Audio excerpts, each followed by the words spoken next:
Theoretical probabilities, what happens in a math class. Basically, it's what's going to happen, we think, in theory.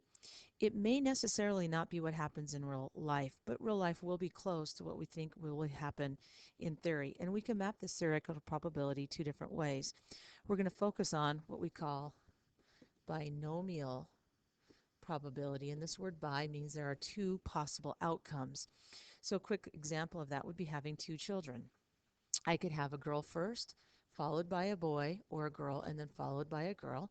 Or I could have started my family with a boy and followed by a boy or followed by a girl. So here I just had two children, and we call this base 2 because I had a chance of having two different genders of my first child and two different genders of my second child. We say that they are not related to each other.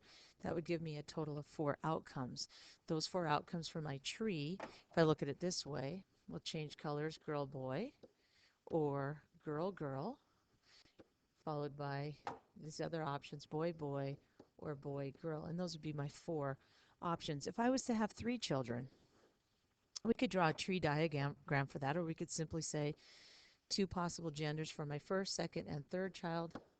This is the multiplication rule. It's also when we define multiplication, we did it through a tree diagram. And I would get 2 times 2 times 2, or 2 cubed, which is there are 8 different ways my family could be made up based on gender. Another way we can look at it is through this thing called Pascal's triangle. Pascal's triangle comes from taking a binomial, 2 terms, and then raising it to a power. If I was to square this out, if you recall, that would mean x plus y times x plus y. I would x squared plus 2xy plus y squared. Now you don't need to worry about doing that, but what I want to show you is that through Pascal's triangle, these numbers reappear.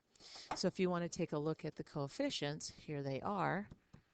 Okay, so one way I might do this is I might be flipping a coin and looking at my possible outcome.